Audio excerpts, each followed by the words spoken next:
Welcome everybody. पिछले lecture में हमने समझ लिया था फूरियर सीरीज थ्योरम जो होती थी उसको अगर हम एक्सप्रेस करें मैथमेटिकली तो ये जो कुछ कोफिशिएंट्स हैं Fourier series coefficients, trigonometric Fourier series expression इसको हम बोलते थे। तो ट्रिग्नोमेट्रिक फूरियर सीरीज कोफिशिएंट्स इनको हम कहते थे। अब ये ट्रिग्नोमेट्रिक फूरियर सीरीज कोफिशिएंट्स जो है A0, A1, A2, A3, B1, B2, B3, क्या इनको हम कैलकुलेट कर सकते हैं? हाँ बिल्कुल, इनको कैलकुलेट कर सकते हैं। इनको कैलकुलेट करने की डेरिवेशन क्या है वो डिस्कस नहीं करने वाले हैं। इनके कैलकुलेशन के एक्सप्रेशंस भी कम्युनिकेशन पॉइंट ऑफ व्यू से हमारे लिए बिल्कुल इंपॉर्टेंट नहीं है। फिर भी मैं एक बार रिमाइंड करता चलता हूँ। A0 जो ये कोफिशिएंट होता था जो आपको DC टर्म शो करता था, A0, ये A0 जो होता था आपको शायद याद आ रहा होगा, मुझे थोड़ा याद आ रहा है। ये जो सिग्नल है जिस पीरियोडिक सिग्नल के फूरियर सीरीज कोफिशिएंट की हम बात कर रहे हैं, इस सिग्नल को अगर हम इंटीग्रेट करें एक टाइम पीरियड के लिए, पीरियोडिक सिग्नल है ना टाइम पीरियड के लिए, तो टाइम पीरियड के लिए आप 0 to T इंटीग्रेट कर सकते हो, -T/2 to T/2 इंटीग्रेट कर सकते हो। ठीक है, -T/2 to T/2 इंटीग्रेट किया है जिसने टाइम पीरियड के लिए, अगर उसी टाइम पीरियड से डिवाइड कर दें तो एवरेज वैल्यू आ जाती है क्या? इसका मतलब जो सिग्नल है पीरियोडिक सिग्नल, ये जो कोफिशिएंट आ रहा है A0, ये उसकी एवरेज वैल्यू को शो करता है। चलिए मैं ये बता रहा हूं वैसे कि ये फूरियर सीरीज कोफिशिएंट हमारे काम के नहीं है इतना। A1, A2, A3 and so on, मतलब AN इन जनरल मैं कह देता हूं। AN अगर फाइंड करना है तो उसके लिए हमें क्या करना है, इसी सिग्नल X सिग्नल जो पीरियोडिक सिग्नल था XPT, इसको cos n omega naught T से मल्टीप्लाई करना है। ध्यान से देखिएगा, A1, A2, A3, A4 cos के कोफिशिएंट्स है ना, तो इसके लिए हम cos से मल्टीप्लाई करेंगे और जितना मान लो A1 फाइंड करना है तो cos 1 ओमेगा नॉट T से, A5 फाइंड करना है तो cos 5 ओमेगा नॉट T से मल्टीप्लाई करके इंटीग्रेट करेंगे। सेम वही एक टाइम पीरियड के लिए -T/2 to T/2। अगर टाइम पीरियड से डिवाइड कर देंगे तो एवरेज वैल्यू आ जाएगी और उसका डबल और कर देंगे तो आप ये कह दोगे ये x into cos n omega naught T के एवरेज वैल्यू का डबल है an। ऐसे अगर bn फाइंड करना है तो bn इक्वल टू हो जाता है -T/2 to T/2 xt sine n omega naught T dt। अगर आपको b वाले कोफिशिएंट फाइंड करना है, B1, B2, B3 means sign से कोफिशिएंट्स है तो sine n omega naught T से मल्टीप्लाई करना है, वही टाइम पीरियड के लिए इंटीग्रेट करना है, टाइम पीरियड से डिवाइड करना है, एवरेज आ जाएगा, इसका डबल और कर देंगे bn, ये हो जाता है। बिल्कुल याद आया होगा ना आपको? ठीक है, तो ये फूरियर सीरीज कोफिशिएंट्स अगर ट्रिग्नोमेट्रिक फूरियर सीरीज की फॉर्म में हम रिप्रेजेंट कर रहे हैं तो हमें फाइंड करने की जरूरत पड़ी तो इस तरह से कैलकुलेट कर लेंगे। हालांकि मैं आपको ये बताने वाला हूं कि ये हमारे लिए इतने इंपॉर्टेंट नहीं है।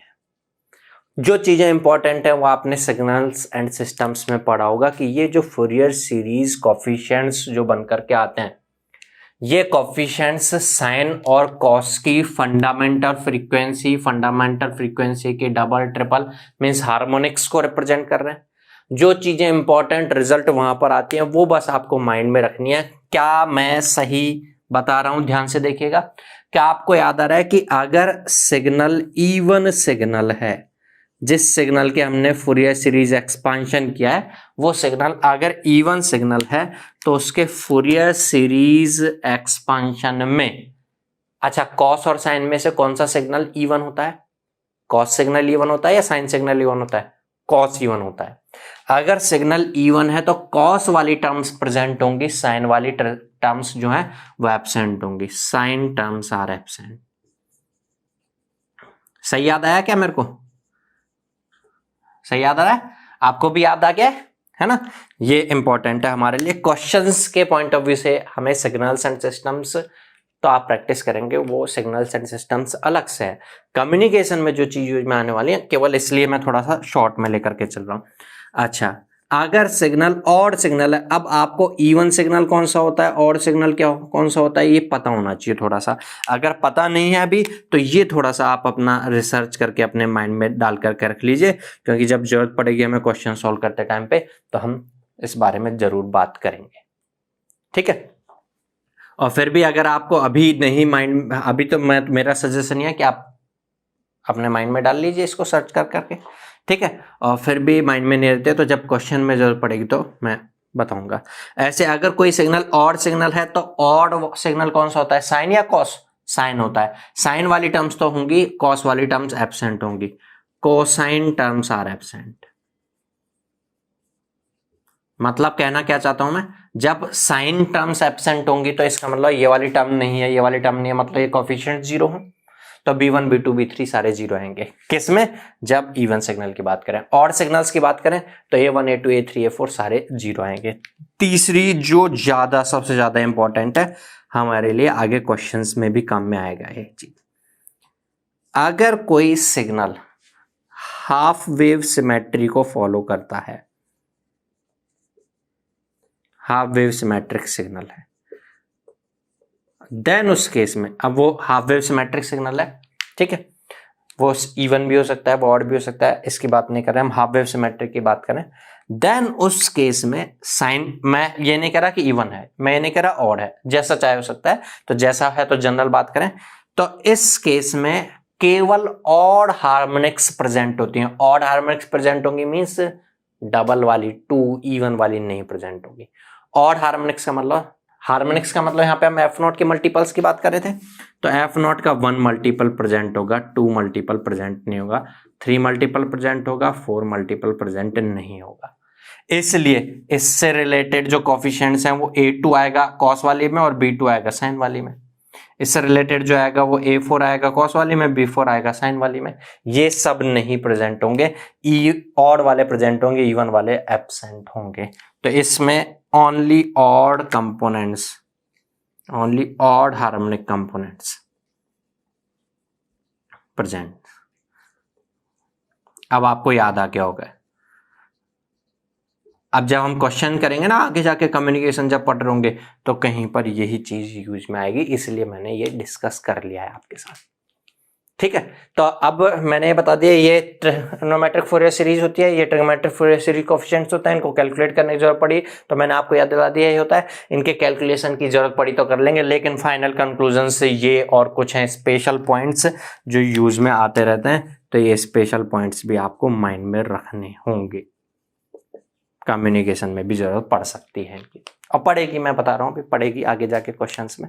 अगर ये नहीं होगा तो फिर क्वेश्चन में मैं बताऊंगा, तो फिर उसके बजाय पहले ही से आप समझ के रखें तो क्वेश्चन को आप खुद से अटेम्प्ट कर पाए फिर उस केस में, ठीक है। चलिए, हम ट्रिग्नोमेट्रिक कोई भी होता है, जैसे साइन थीटा, तो साइन थीटा या कॉस थीटा को एक्सपोनेंशियल की फॉर्म में लिख सकता है कि नहीं लिख सकते, बिल्कुल लिख सकते हैं। साइन थीटा इक्वल टू होता है e raise to power j theta minus e raise to power minus j theta by 2j, सही बोला क्या मैंने। कॉस थीटा होता है e raise to power j theta plus e raise to power minus j theta divide by 2, सही बोला है मैंने। अगर ऐसा है तो यहाँ पर भी हम cos 1 ओमेगा नॉट टी को, cos ओमेगा नॉट टी को रिप्रेजेंट कर सकते हैं, cos 2 ओमेगा नॉट टी को भी रिप्रेजेंट कर सकते हैं, cos 2 ओमेगा नॉट टी को, ऐसे साइन वाली टर्म्स को भी रिप्रेजेंट कर सकते हैं। मिला जुला करके साइनोसॉइडल की बजाय इसको हम एक्सपोनेंशियल की फॉर्म में रिप्रेजेंट कर सकते हैं, इसी सीरीज एक्सपेंशन को, उसको हम बोल देते हैं एक्सपोनेंशियल फूरियर सीरीज।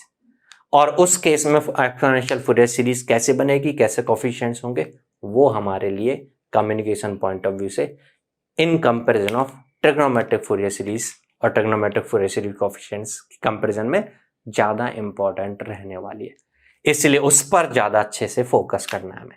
चलिए देखते हैं इसको अब। तो ये हमारी जो ट्रिग्नोमेट्रिक फूरियर सीरीज थी, इसमें ही मैंने कॉस को और साइन को एक्सपोनेंशियल्स की फॉर्म में रिप्रेजेंट अगर कर दिया है, तो e raise to power j omega t एक तो कॉस की टर्म से और एक e raise to power j omega not t sine की टर्म से आएगा। कॉमन आउट करोगे आप तो a1/2 और b1/2j, या j को आप ऊपर ले जाके बोल सकते हैं माइनस ऑफ जे b1/2, तो a1 माइनस जे b1/2 ये e raise to power j omega not t का कोफिशिएंट आ जाएगा। ऐसे e raise to power j 2 omega not t यहाँ से भी टर्म आएगी और e raise to power j 2 omega not t यहाँ से टर्म आएगी। a2 और जे ऊपर ले गया मैं माइनस जे b2/2 दोनों में एलसीएम।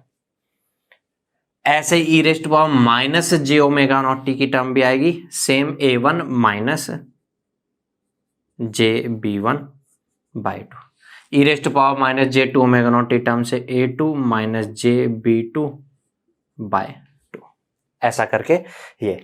अब यहां पर जो ये e raise to power j omega not t है, इसको थोड़ा सा और अगर इस फॉर्म में जनरलाइज करके कहें तो ऐसे कह सकते हैं a not plus e raise to power j omega not t के साथ जो कोफिशिएंट आ रहा है उसको मैं C1 कह दे रहा हूं, और ए नॉट की जगह भी मैं थोड़ा सा चेंज करके अब C नॉट कह दूंगा। तो C1 e raise to power j omega not t plus e raise to power j two omega not t के साथ जो भी आ रहा है इसको C2 कह दे रहा हूं, J2 के साथ जो आ रहा है e raise to power j two omega not t and so on, और भी टर्म आने वाली यहाँ पर आप समझ सकते हो ना, 3 ओमेगा नॉट टी से कॉस से और साइन से e raise to power j 3 omega not t वाला टर्म भी आएगा। ऐसे ही यहाँ पर e raise to power minus j omega not t के साथ जो आ रहा है ई रेज टू पावर -1 के कोफिशिएंट के साथ, जैसे यहाँ +1 के साथ था C1 कह रहा था, यहाँ C-1 कह देता हूं मैं minus j omega not t, ऐसे C-2 e raise to power -J2 omega not t and so on. इस तरीके से सेम जो एक्सपांशन हम ट्रिग्नोमेट्रिक फॉर्म में कहते थे उसके बजाय अब हमने ये एक्सपांशन एक्सपोनेंशियल फॉर्म में कह दिया है, और एक्सपोनेंशियल फॉर्म में जो एक्सपांशन है इसको हम जनरल फॉर्म में अगर कहें, जनरलाइज करें तो ऐसा कुछ कह सकते हैं XPT equal to e raise to power 1 omega not t e raise to power J2 omega not t e raise to power J3 omega not t e raise to power -J1 omega not t -2 omega not t -3 omega, ऐसे माइनस infinite तक आ रहा हो, plus infinite तक आ रहा होगा, और इसके साथ e raise to power J0 omega not t कह सकते हो, e raise to power 0 is 1, तो 1 मल्टीपल में तो कह सकते हैं। तो आप कह सकते हो माइनस इनफाइनाइट से लेकर के और प्लस इनफाइनाइट तक सारी टर्म है e raise to power Jn omega not t, n minus infinite से लेकर प्लस इनफाइनाइट तक सब कुछ है, और उसके साथ जो कोफिशिएंट आ रहा है e raise to power j, जब n की वैल्यू 5 पुट कर रहे होंगे e raise to power J5 omega not t तो उसका कोफिशिएंट C5 हो जाएगा। जब n की वैल्यू -1 पुट हो रही है तो उस केस में C-1 हो रहा है, तो हम इन जनरल कह सकते हैं जितना भी n है उतना हो रहा है, तो Cn ऐसा करके कह सकते हैं। और यहां पर जो ये Cn है इसको हम बोल देते हैं एक्सपोनेंशियल फोरियर सीरीज कोफिशिएंट। हमें कम्युनिकेशन सिस्टम्स में जरूरत पड़ेगी एक्सपोनेंशियल फूरियर सीरीज के, जो एक्सपोनेंशियल फूरियर सीरीज की फॉर्म में हम फंक्शन को एक्सप्रेस कर दे रहे हैं पीरियोडिक सिग्नल को, उसके फूरियर सीरीज कोफिशिएंट्स को अगर फाइंड करना हुआ तो कैसे फाइंड करेंगे। इसको अगर फाइंड करना है तो xt को देखिएगा, आपने ट्रिग्नोमेट्रिक फूरियर सीरीज कोफिशिएंट जब फाइंड किए थे तो हमेशा xt का इंटीग्रेशन करते थे एक टाइम पीरियड के लिए, तो इसमें भी एक टाइम पीरियड के लिए इंटीग्रेशन करेंगे xt का। जब आप a1 फाइंड कर रहे थे, a1 a2 a3 means cos से रिलेटेड, तो cos n omega not t से मल्टीप्लाई कर रहे थे। जब b1 b2 b3 फाइंड कर रहे थे तो साइन ओमेगा नॉट टी से मल्टीप्लाई कर रहे थे। जब a नॉट फाइंड कर रहे थे जिसके साथ में ना कॉस है ना साइन है, तो बिना कुछ मल्टीप्लाई करके इंटीग्रेशन कर रहे थे। यहाँ पर हम c1 c2 c3 फाइंड कर रहे हैं तो e raise to power j n omega not t के साथ मल्टीप्लाई करेंगे, e raise to power j n omega not t dt। और ये जो इंटीग्रेशन कर रहे हैं हम जिस टाइम पीरियड के लिए कर रहे हैं उस टाइम पीरियड से डिवाइड और कर देंगे। ये होता है एक्सपोनेंशियल फूरियर सीरीज कोफिशिएंट्स को फाइंड करने का तरीका। आपको C5 चाहिए तो e raise to power n की वैल्यू 5 के हिसाब से रिजल्ट बन करके आ जाएगा। आपको जो n का चाहिए अकॉर्डिंगली कैलकुलेट होकर के आ जाएगा।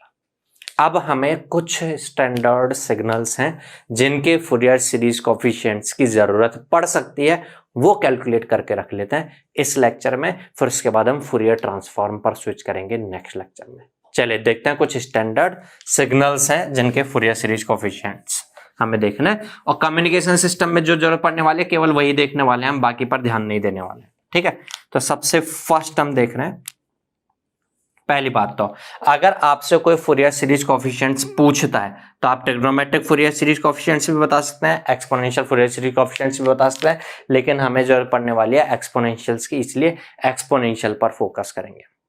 दूसरी बात, अगर आपसे कभी कोई फूरियर सीरीज कोफिशिएंट पूछता है तो फूरियर सीरीज थ्योरम अप्लाई हो तभी तो फूरियर सीरीज कोफिशिएंट बता सकते हैं हम। और फूरियर सीरीज थ्योरम किन पर अप्लाई होती है, अगर सिग्नल पीरियोडिक है। तो पहली बात, जिस सिग्नल के आपसे फूरियर सीरीज कोफिशिएंट पूछे या आपको पूछे नहीं, आपको कहीं और जरूरत पड़ने वाली, आप अपने माइंड से कैलकुलेट करने बैठ जाए अगर फूरियर सीरीज कोफिशिएंट की, तो पहले ये कंडीशन चेक कर लीजिएगा कि जिस सिग्नल के फूरियर सीरीज कोफिशिएंट्स आप फाइंड कर रहे हैं वो पीरियोडिक है या नहीं है। पीरियोडिक सिग्नल्स के ही फूरियर सीरीज कोफिशिएंट्स होते हैं। तो फर्स्ट जैसे है xt, जिस सिग्नल के फूरियर सीरीज कोफिशिएंट मैं कैलकुलेट करके याद रखने वाला हूं आगे तक के लिए, दैट इज a cos कुछ फ्रीक्वेंसी होगी इसकी ओमेगा नॉट टी, ओमेगा भी लिख सकते हैं आप, यहाँ पे मैं ओमेगा नॉट लिख दे रहा हूँ, ये है। तो चलिए हम इस सिग्नल को फूरियर सीरीज कोएफिशिएंट फाइंड करने से पहले चेक कर लें पीरियोडिक है कि नहीं। कॉस सिग्नल साइन सिग्नल तो पीरियोडिक ही होता है ना, कॉस सिग्नल ऐसे कुछ होता है, पीरियोडिक ही तो है। हाँ, इसके फूरियर सीरीज कोएफिशिएंट्स होंगे, इसका मतलब कभी जरूरत पड़े तो इसके फूरियर सीरीज कोएफिशिएंट क्या होंगे वो हम कैलकुलेट करके रख लेते हैं। चलिए, इसके फूरियर सीरीज कोएफिशिएंट्स अगर कैलकुलेट करना है तो देखिएगा कॉस सिग्नल है, अगर मैं बात करूं तो फूरियर सीरीज कोएफिशिएंट्स होते हैं जो e raise to power j omega not t या 2 omega e raise to power j 2 omega not t या e raise to power j 3 omega not t या नेगेटिव्स में जो कोएफिशिएंट्स में आ रहे होते हैं। अगर कॉस या साइन हो तो कॉस या साइन का तो डायरेक्ट एक्सप्रेशन हम जानते हैं एक्सपोनेंशियल की फॉर्म में क्या होता है, cos theta equal to e raise to power j omega not t plus e raise to power minus j omega not t by 2। अगर ऐसा है तो आप कह सकते हो यहाँ पे e raise to power j 1 omega not t का जो कोएफिशिएंट होगा दैट विल बी c1। क्या हो जाएगा c1 a by 2। e raise to power j minus 1 omega not t का जो कोएफिशिएंट होगा that will be c minus 1 is a by 2। e raise to power j 2 omega not t, e raise to power minus j 2 omega not t आ ही नहीं रहा है। e raise to power 0 omega not t means constant term भी नहीं आ रही, इसलिए बाकी c0 अगर कोई बोले तो 0, c2 या c माइनस 2 बोले तो 0, c3 या c माइनस 3 बोले तो 0 एंड सो ऑन, बाकी सब 0 है। इसका मतलब इस केस में कॉस सिग्नल के केस में कॉस सिग्नल के लिए केवल c1 और c माइनस 1 होता है और दोनों के दोनों c1 और c माइनस 1 दोनों की वैल्यू क्या है, कॉस का जो भी एम्पलीट्यूड है उसका बाय 2। अब ये याद रखना है, आपने सिग्नल सिस्टम्स में पढ़ा भी होगा, यहां पर यूज में आने वाला है और एक दो बार नहीं बहुत बार यूज में आने वाला है, इसलिए याद रखना है। पहला जो चीज हमें माइंड में रखनी है, Fourier series coefficient of a cos of omega naught t। चलिए और प्रैक्टिस करते हैं कुछ। तो चलिए बात करते हैं, अगर हम साइन सिग्नल है, अगर a cos ओमेगा टी की जगह साइन ओमेगा टी है तो इसको भी तो हम एक्सपोनेंशियल की फॉर्म में सीधे सीधे लिख सकते हैं, e raise to power j omega not t minus e raise to power minus j omega not t divide by 2j। अगर हम कंपेयर करेंगे तो e raise to power j 1 omega not t का जो कोएफिशिएंट होगा that will B c1। तो c1 क्या होगा, c1 is a by 2j। और जो e raise to power j minus 1 omega not t का कोएफिशिएंट होगा minus a by 2j that will be c minus 1। हाँ, आप कोई j को ऊपर ले जा करके इसको बोल सकता है कि ये minus a by 2 with j है और ये plus a by 2 with j है, और कोई j को नीचे रख के इस तरीके से बोल सकता है। इसके अलावा c0 अगर हम कहें तो e raise to power j 0 omega naught means constant term एक भी नहीं है, कुछ भी नहीं है। c2 कहें, c माइनस 2 कहें, c3 कहें, c माइनस 3 कहें, बाकी सब 0 है। क्लियर होती होगी बातें।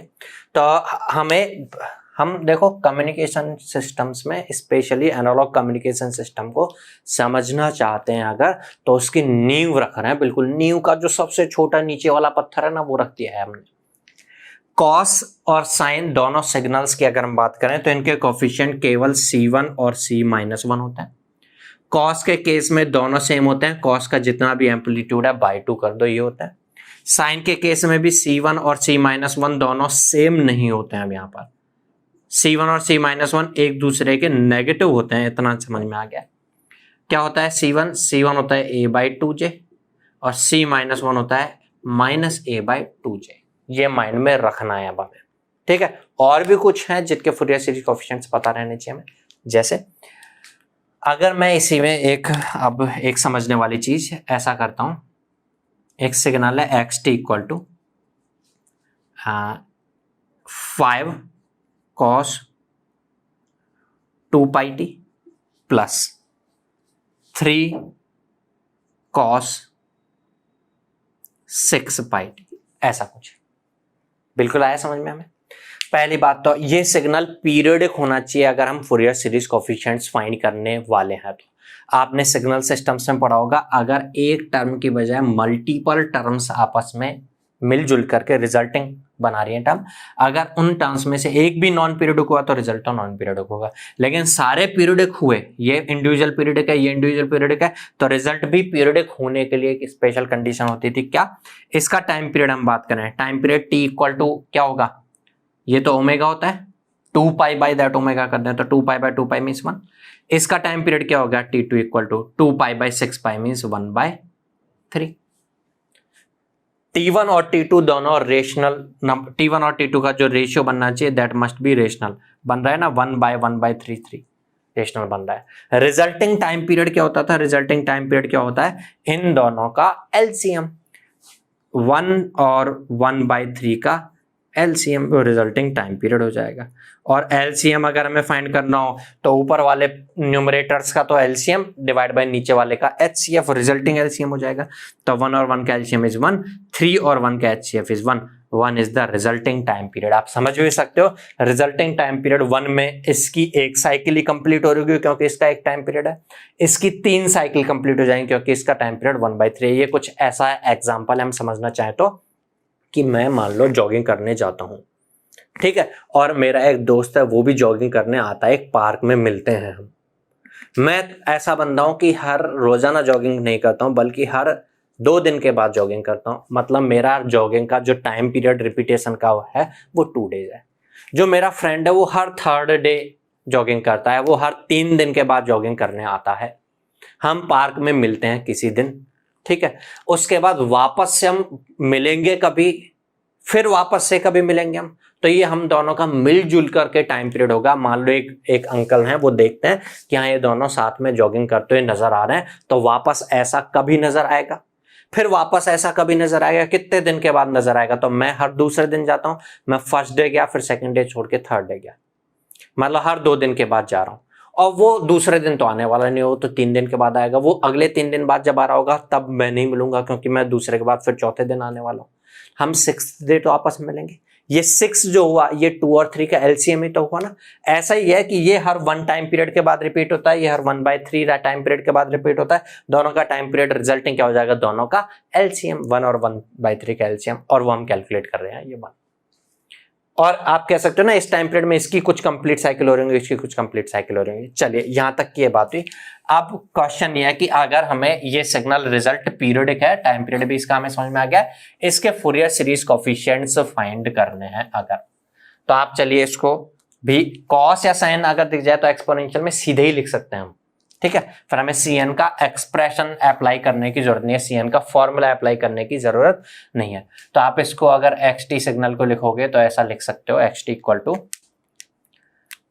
5 e raised to power j 2 pi t, sorry 2 pi t plus e raised to power minus j 2 pi t by 2 plus 3 e raised to power j 6 pi t plus e raised to power minus j 6 pi t by 2।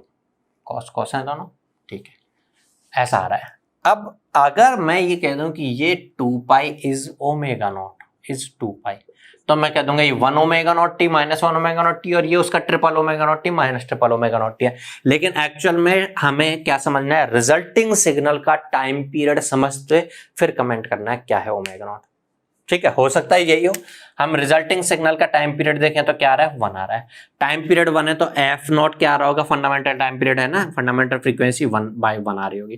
Fundamental frequency 1/1 आ रही होगी तो omega naught क्या आ रहा होगा, 2 pi into F not. F not is 1 means 2 pi, means जहां पर कहीं पर 2 पाई लिखा हुआ है वो ओमेगा नॉट है, जहां भी कहीं पर 2 पाई लिखा हुआ है वो ओमेगा नॉट है। ये ओमेगा नॉट है, ये ओमेगा नॉट है। ओमेगा नॉट का 3 गुना हो गया 3 ओमेगा नॉट है, ये भी 3 गुना हो गया 3 ओमेगा नॉट है विद नेगेटिव साइन। अगर हम ऐसा समझ लेते हैं तो ये ओमेगा नॉट के 1 मल्टीपल के साथ आ रहा है C1 5/2, C माइनस 1 भी 5/2 आएगा, C3 आएगा यहां से और C माइनस 3 आएगा, दोनों कितने आएंगे 3/2। ये फूरियर सीरीज कोफिशिएंट्स निकल करके आ गए। क्लियर हुई है बात। तो ऐसे करके मल्टीपल अगर साइन कॉस मिलकर के आ रहे हैं तो हमें रिजल्टिंग टाइम पीरियड कैलकुलेट करके उस टाइम पीरियड के हिसाब से रिजल्टिंग फंडामेंटल फ्रीक्वेंसी कैलकुलेट करके देन कैलकुलेट करना है। एक एग्जांपल और लेकर के देखते हैं इससे रिलेटेड। चलिए तो हमारी लेक्चर सीरीज का शुभारंभ करते हैं। First question, find Fourier series coefficients of this signal. Concept हमने सीख लिया है, क्वेश्चन अब आपको कर लेना चाहिए, पॉज लेकर के खुद से ट्राई कीजिएगा। इसके फूरियर सीरीज कोफिशिएंट कितने आते हैं, कौन कौन से आते हैं, रिजल्ट तक आप पहुंच जाने चाहिए पहले, फिर उसके बाद सॉल्यूशन में आगे बढ़ करके देखिएगा क्या बन करके आ रहा है। चलिए आई होप आपने पॉज लेकर के क्या होगा सॉल्व करके अब हम देखते हैं। सबसे पहले हमें देखना है कि ये सिग्नल पीरियोडिक है या नहीं है, तो इसका टाइम पीरियड फर्स्ट सिग्नल का टाइम पीरियड हो जाएगा 2 pi by 3 pi means 2/3। Second से का टाइम पीरियड हो जाएगा 2 pi by 2 pi means 1। Third का टाइम पीरियड हो जाएगा 2π/5 pi means 2/5। Resulting time period की हम बात करें तो रिजल्टिंग टाइम पीरियड क्या होगा, एलसीएम हो जाएगा किन किन का, 2/3, 1 और 2/5 का। अगर इनका एलसीएम देखेंगे तो एलसीएम अगर इस तरह से रेशियो की फॉर्म में नंबर्स आ रहे हो तो न्यूमरेटर्स का तो एलसीएम ही रहेगा 1, 2 और 2 का एलसीएम 2, और डिनोमिनेटर्स का एचसीएफ हो जाएगा 1, 3 और 5 का HCF highest common factor is 1, means resulting time period is 2। आप समझ भी सकते हैं इस रिजल्टिंग टाइम पीरियड में इसकी 3 साइकिल्स कंप्लीट हो चुकी होंगी, इसकी 2 साइकिल्स कंप्लीट हो चुकी होंगी, इसकी 5 साइकिल कंप्लीट होने चुकी होंगी, वापस से फिर एक साथ रिपीटेशन में आएंगे। फिर उसके बाद इस ये 3 कर चुका होगा, 2 कर चुका होगा, ये 5 बार आ चुका होगा, फिर वापस एक साथ स्टार्ट होंगे। तो रिजल्टिंग टाइम पीरियड इज 2।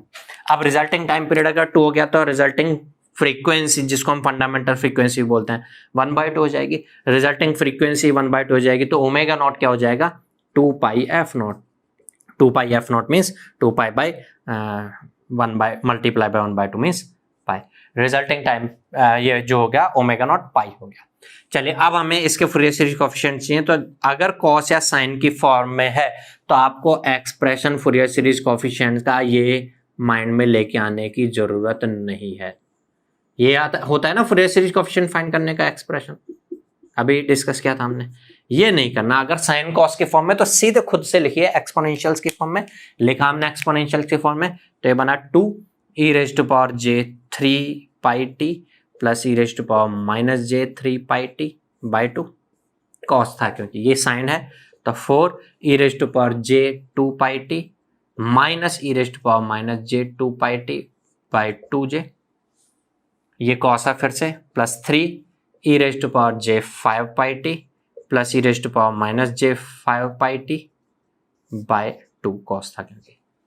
और हम समझ चुके हैं जहां कहीं पर भी पाई है वो ओमेगा नॉट है तो हो जाएगा 3 ओमेगा नॉट, ये हो जाएगा -3 ओमेगा नॉट। समझ रहे हैं? अब हम समझ रहे हैं अगर तो हम यहां से कह सकते हैं ये बनेगा 2 ओमेगा नॉट, तो इसका जो कोएफिशिएंट बनेगा दैट विल बी C2, और ये जो कोएफिशिएंट बनेगा -2 omega not that will B C-2। चलिए कौन कौन से बनेंगे पहले वो देख लेते हैं हम। यहां से बनेगा C3, C-3, यहां से बनेगा C5 एंड C-5, बाकी सब जीरो होंगे। C1 C-1 जीरो होगा, C0 जीरो होगा, C4 C-4 जीरो होगा, C6 C-6 जीरो होगा, बाकी सब जीरो। C2 क्या होगा, C2 हो जाएगा 4/2j मीन्स 2/j। C-2 भी क्या हो जाएगा नेगेटिव वैल्यू के साथ -2/j। C3 हो जाएगा, C3 is 2/2 means 1, C-3 is also 1, C5 is 3/2, C-5 is also 3/2।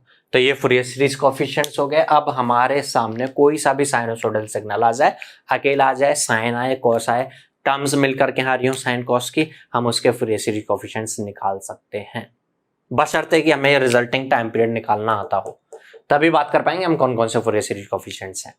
Clear हुई होगी बात? अभी हमें कुछ और सिग्नल्स के फूरियर सीरीज कोएफिशिएंट्स की जरूरत पड़ेगी, वो और देख लेते हैं। चलिए तो क्वेश्चन है find Fourier series coefficients of this signal. पहले इस सिग्नल के बारे में समझ लेते हैं। फूरियर सीरीज कोएफिशिएंट तभी हम बता पाएंगे जब ये सिग्नल पीरियोडिक है। चेक करते हैं पीरियोडिक है कि नहीं है। तो एक बार इस सिग्नल को समझते हैं क्या है। ये डेल टी इम्पल्स सिग्नल के बारे में हम जानते हैं। अगर डेल टी होता तो हम t = 0 पर इम्पल्स बनाए थे, लेकिन ये डेल टी नहीं है। बट यहाँ पर ध्यान दे तो n की वैल्यूज के हिसाब से, तो मैं अगर n की वैल्यूज पुट कर रहा हूँ तो -∞ से ∞ के बीच में 0 अगर पुट करूंगा तो आएगा डेल टी, साथ में a कोफिशिएंट के साथ आएगा a डेल टी। अगर मैं 0 के आगे फिर 1 पुट करूंगा तो क्या आएगा a del t -1 1 of t naught means a del t -t naught. अगर 2 पुट करूंगा तो ये -2t नॉट हो जाएगा a del t -2t not. और 2 3 4 तक ये लिमिट नहीं होना, इनफाइनाइट तक जाना है एंड सो ऑन, ऐसे इसका मतलब चलता रहेगा। अगर मैं n = -1 पुट करूंगा तो हो जाएगा प्लस हो जाएगा ना, -1, तो ये हो जाएगा a del t + t naught.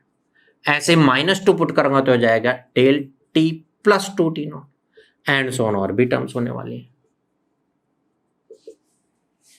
अगर इनको समझें तो यहां से एक इम्पल्स डेल टी का मतलब होगा 0 पर एक इम्पल्स आ रही है और a हाइट क्या है। डेल t -t नॉट का मतलब -t नॉट पर नहीं आ रही है, नहीं होता, क्या होता है ये शिफ्ट होता है इस साइड में, ये t नॉट पर आ रही होगी +t नॉट पर, ये भी a की, सॉरी 1 नहीं बल्कि a। एक 2t0 पर आ रही होगी, एंड सो ऑन, ये थोड़ा सा